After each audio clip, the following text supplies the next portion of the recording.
देखिए, आज हम लोग दीर्घवृत्त के बारे में पढ़ेंगे। ये क्लास 11 के लेसन 11 ही है। इसमें पाठ के नाम है शंकु परिच्छेद कॉनिक सेक्शन।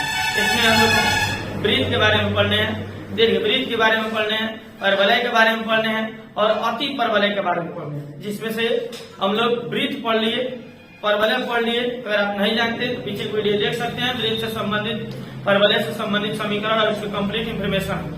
ठीक है, आज हम देखते हैं दीर्घवृत्त के बारे में। दीर्घवृत्त होता क्या है, इसके इक्वेशन क्या होते हैं, इससे संबंधित कोई कंप्लीट जानकारी देखिए।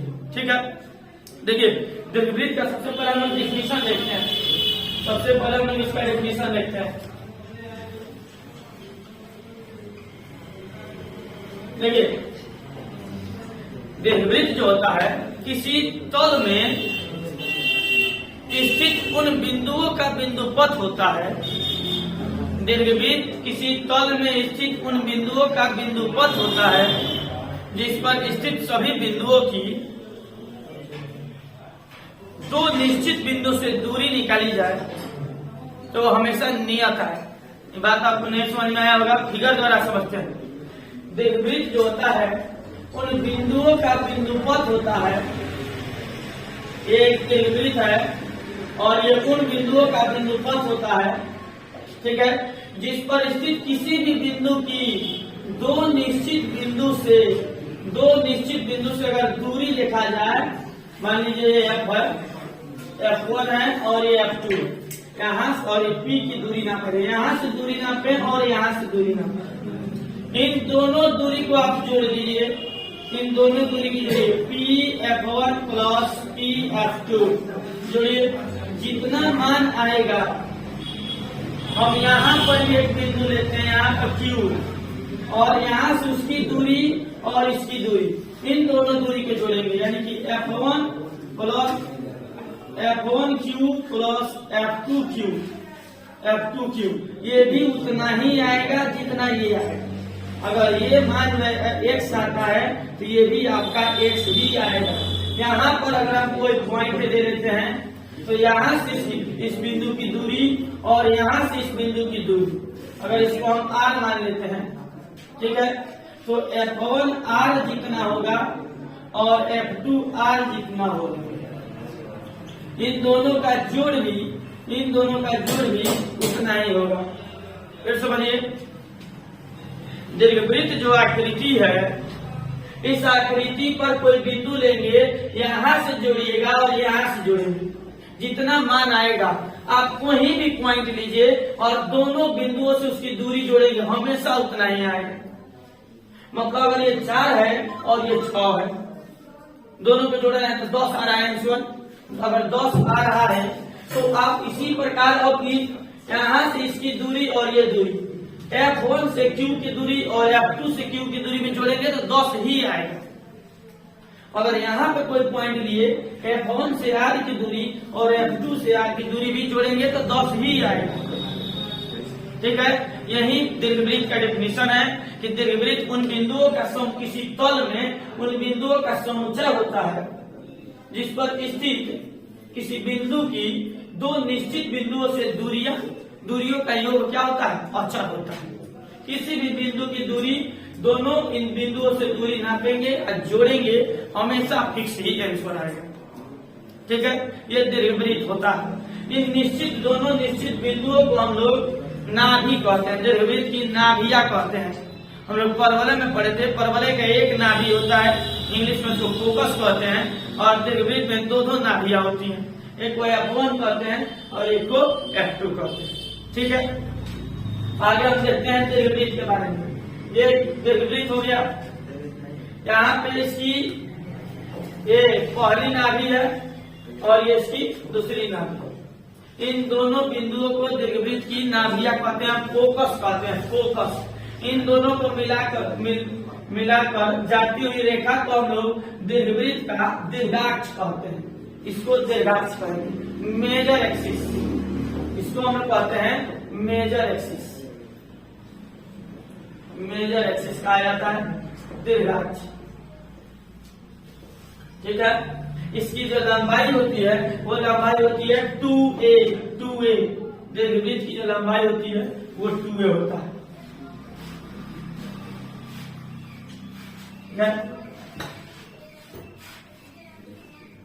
और इन दोनों इस जो दीर्घाक्ष होता है, इस पर जो लंब रेखा खींची जाती है, इसको हम लोग बोलते हैं लघु अक्ष। इसको कहा जाता है लघु अक्ष। लघु अक्ष कहते हैं इंग्लिश में इसको माइनर एक्सिस। माइनर एक्सिस कहा जाता है। इसकी जो लंबाई होती है, इस माइनर एक्सिस की जो लंबाई होती है, ये होता है 2b होता है।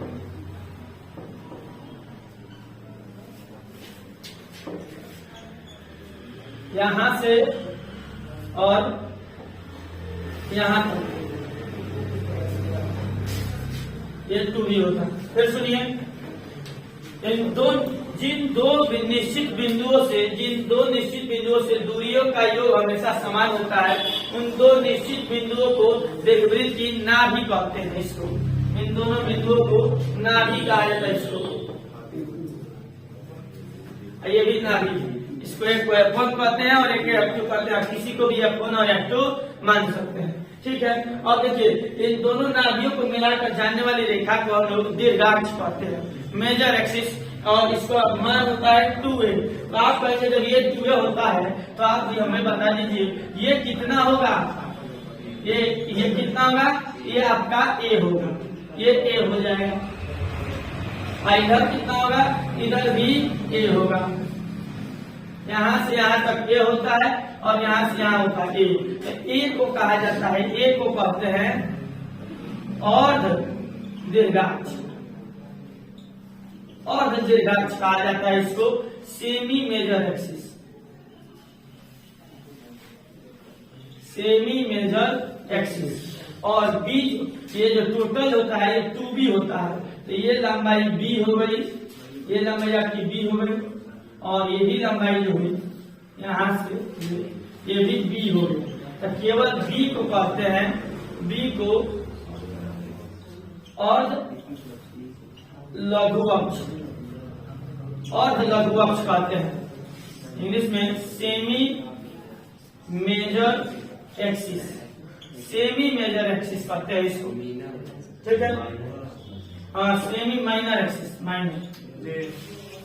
देखिए, ये हमारा दीर्घवृत्त हुआ, इसको मेजर एक्सिस बोलेंगे यहाँ से यहाँ तक के, और इसको बोलते हैं माइनर एक्सिस। ये माइनर एक्सिस है। और आधे को बोलते हैं सेमी माइनर एक्सिस, आधे को बोलते हैं सेमी मेजर एक्सिस। ये हो गया 2a और ये एक हो गया 2b। ये है फोकस, इन दोनों एक दीर्घवृत्त का ये फोकस हो गया। इसके बाद हम डेफिनेशन पढ़िए। अब हम लोग पढ़ेंगे कि इसके और इन ये इसको कहा जाता है शीर्ष। दीर्घवृत्त को इसको शीर्ष कहते हैं, ये शीर्ष है जहाँ लास्ट में टच करता है, और ये इसको हम लोग शीर्ष कहते हैं, ठीक है। और यहाँ से जहाँ पे दोनों दूसरे को काट रहे हैं, यहाँ से नाभि के बीच की दूरी को C कहा जाता है। C मानते हैं। यहाँ से और यहाँ से इन नाभियों के बीच की दूरी को हम लोग C कहते हैं। यहाँ से यहाँ तक C और यहाँ से यहाँ तक C। इसका मतलब दोनों नाभियों के बीच की दूरी क्या हो गई? 2C। दोनों नाभियों के बीच की दूरी कितनी हो गई? 2C। तो आपका नाभियों की बीच की दूरी को हम कहते हैं 2C, ठीक है। अगर आपसे कहा जाए semi major axis, semi minor axis और C जो है यहाँ जो इंटरसेक्शन पॉइंट है, और C, इन तीनों में संबंध बताइए। इन तीनों में संबंध यही होता है, C square is equal to A square plus B square. मतलब C is equal to root में A square plus B square, ठीक है। ये है इन तीनों में संबंध। नाभि ये दोनों के इंटरसेक्शन पॉइंट से C, जो C है इसके semi major axis A, semi minor axis B, इन तीनों में जो संबंध होता है वो होता है C square equal to A square plus B square, ठीक है। अब हम देखेंगे ये जो दीर्घवृत्त होते जो है कितने प्रकार के होते हैं, और इनके इक्वेशन क्या होता है, और इसके कोऑर्डिनेट क्या होते हैं, शीर्षों के कोऑर्डिनेट क्या होंगे, नाभि के कोऑर्डिनेट क्या होंगे, कितने प्रकार के होते हैं। अब वीडियो को रोकें और इसको नोट करें। और हम दीर्घवृत्त देखेंगे कितने प्रकार के होते हैं। दीर्घवृत्त यहाँ पे 2 प्रकार के दीर्घवृत्त होते हैं। एक दीर्घवृत्त होता है जो एक्स के अराउंड हो, एक्स एक्सिस के अराउंड हो, और एक दीर्घवृत्त होते हैं जो वाई एक्सिस के अराउंड हो। देखिए कैसे, क्या हमारा कोऑर्डिनेट हो गया, एक्स अक्ष है, वाई अक्ष, और ये एक्स अक्ष है, ठीक है, और हम दीर्घवृत्त बना रहे हैं।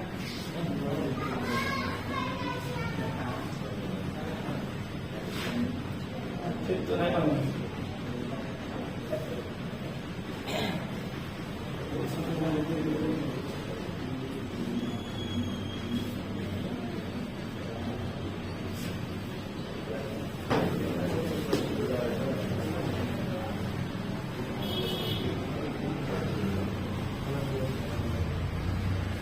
देखिए एक दीर्घवृत्त होता है जो एक्स अक्ष उसका जो दीर्घ अक्ष होता है वो एक्स अक्ष के ऊपर होता है।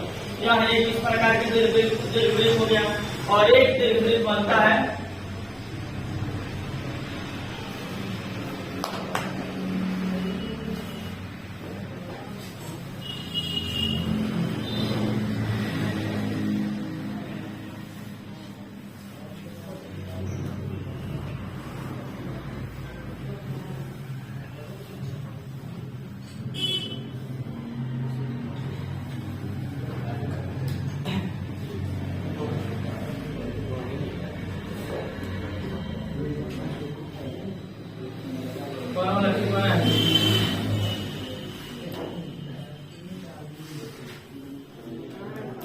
देखिए दो प्रकार का दीर्घवृत्त होता है।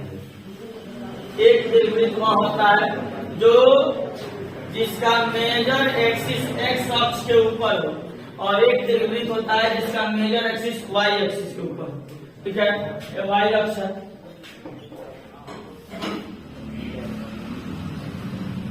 और हम इसके बारे में देखते हैं।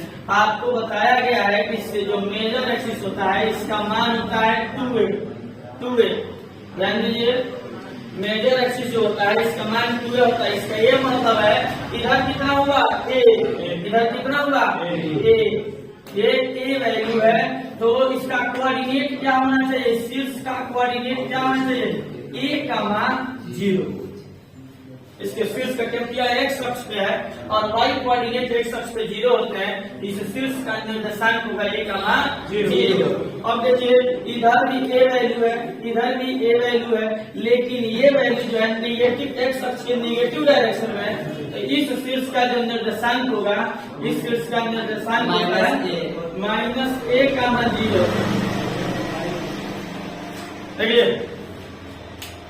इस शीर्ष का निर्देशांक होता है a का मान 0 और इस शीर्ष का निर्देशांक होता है -a का मान 0। ठीक है, सेम टू सेम उसी प्रकार इसकी लंबाई 2b होती है, ये 2b होती है, तो इधर b होगा,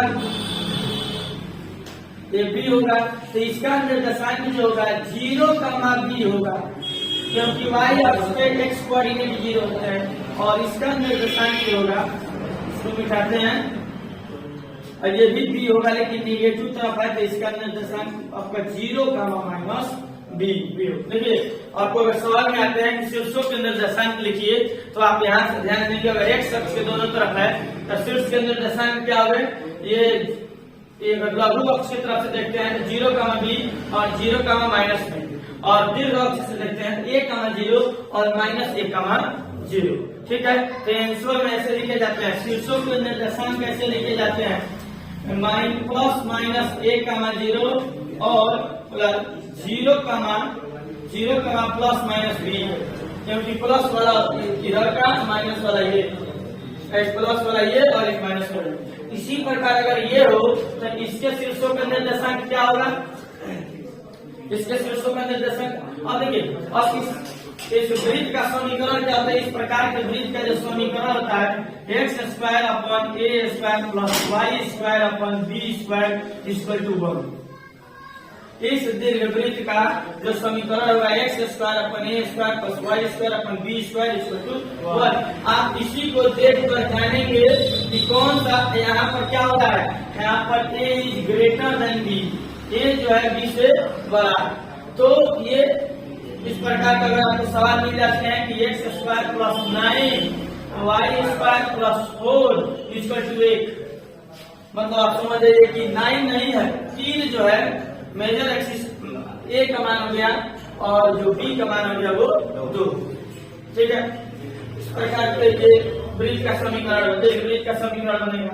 अगर आपसे पूछता है नाभि के निर्देशांक बताइए, तो हम कहते हैं यहाँ से सी दूरी पर नाभि होती है, सी दूरी पर। ठीक है, सी दूरी पर होगा नाभि के जो निर्देशांक होंगे वो होगा सी कामा 0 और इस जो नाभि का निर्देशांक होगा उसका निर्देशांक आपका हो जाएगा F1 माइनस सी कामा 0 और इस नाभि के जो F2 का निर्देशांक होगा वो आपका होगा प्लस सी कामा 0।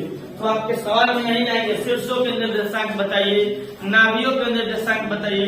सी निकलेगा कैसे, अभी बताएं सी कैसे निकलेगा, रूट में A square plus B square, यहाँ से सी निकलेगा, आप नाभि के निर्देशांक निकाल सकते हैं। एक नया टॉपिक हम देखते हैं, उसका नाम है उत्केंद्रता। उत्केंद्रता देखिए, उत्केंद्रता को ई से डिनोट किया जाता है और ये जो उत्केंद्रता का सूत्र होता है वो सूत्र होता है E = C/A। E = C/A, ये उत्केंद्रता है। ठीक है, अब C का वैल्यू चाहे तो यहाँ से भर देंगे तो जो E का सूत्र बनेगा, देखिए क्या होगा E का सूत्र, रूट में A square plus B square upon A, ये E का सूत्र बनेगा। ए अंदर चला जाएगा तब ये आपका वैल्यू हो जाएगा E = रूट में A square upon A square minus B square upon A square. ये कटेगा, यहाँ से उत्केंद्रता का सूत्र आता है रूट में 1 माइनस बी स्क्वायर अपॉन ए स्क्वायर, ये भी उत्केंद्रता का फॉर्मूला है। ठीक है, ये हो गया उत्केंद्रता। एक प्रकार के वृत्त को हम लोग देख लिए, इसके शीर्षों के निर्देशांक देख लिए, नाभियों के निर्देशांक देख लिए।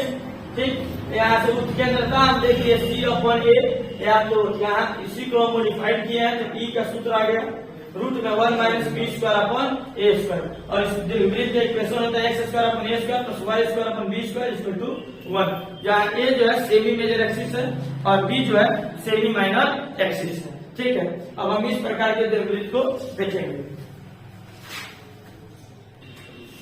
देखिए, इस प्रकार के जो दीर्घवृत्त होते हैं इसका मानक समीकरण होता है x square upon b square plus y square upon A square equal to 1, जहां a is greater than b. देखिए, आप कैसे जानेंगे कि वह एक्स के दोनों तरफ ये वाला है कि ये वाला है, ध्यान दीजिए। अगर y कोऑर्डिनेट के नीचे वाला मान बड़ा है तो समझ जाना ऐसे बनेगा दीर्घवृत्त, जैसे हम लोग बना रहे हैं, लिख रहे हैं, जैसे ये लिखिए, अभी तो लिखिए, देखिए यहाँ लिख रहे हैं x square upon 9 plus y square upon 4 equal to 1, समझ जाना ये है ये वाला। ठीक है, अगर दिया हो एक्स स्क्वायर अपॉन 4 आप plus y square upon 9 equal to 1, समझ जाना ये, ध्यान दीजिए। अगर ये आया एक्स के नीचे वाला कोऑर्डिनेट बड़ा है तो समझ जाना ये वाला है, क्या हम लिखे हैं ए बड़ा है बी छोटा है, मतलब एक्स के नीचे वाला बड़ा है ये छोटा है, तो ऐसे होगा। अगर ऐसे हम लिख देते हैं, ये लिख रहे हैं ए बड़ा है मतलब नीचे वाला बड़ा वाई के नीचे वाला, यह इस प्रकार का दीर्घवृत्त बनेगा। इसका मानक इक्वेशन ये हो जाएगा और यहाँ की मेजर एक्सिस होगी, कोऑर्डिनेट वही होगा, इसका कोऑर्डिनेट आपका 0, a और इसका कोऑर्डिनेट 0, -a, तो इसका कोऑर्डिनेट आपका हो जाएगा b माइनस b, 0 और इसका कोऑर्डिनेट है आपका b, 0। जो नाभि का निर्देशांक होगा, बीच की दूरी को हम c कहते हैं, इसको c, तो ये नाभि ये F2 अगर ये इसको हम मानते हैं, इसका कोऑर्डिनेट आपका 0, c होगा और इसका ये वाला कोऑर्डिनेट F1 का जो कोऑर्डिनेट होगा हमें 0, -c होगा। ठीक है, ये रहा, ये y की तरफ अगर दीर्घवृत्त बना हो तो ये आएगा और x की तरफ दीर्घवृत्त बना हो तो ये आएगा। ये रहा उत्केंद्रता।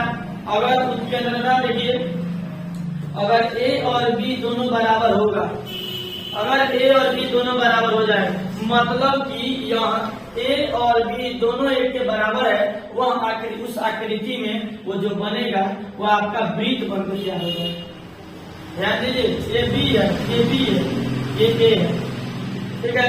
हम ए को बढ़ा दें, ए को बढ़ा देती है, ऐसे बन जा रहा है, ऐसे बन जा रहा है, ठीक, मतलब दीर्घवृत्त हो गया। अब ए को बड़ा कर दे रहे हैं तो, और ए और बी को दोनों को बराबर कर दें तो आकृति क्या बन जाएगी आपका, वृत्त हो जाएगा। ए और बी बराबर होगा तो उस समय उत्केंद्रता जो आएगी, ए और बी बराबर होगा तो एक में से एक जाएगा 0, उत्केंद्रता 0 होगी।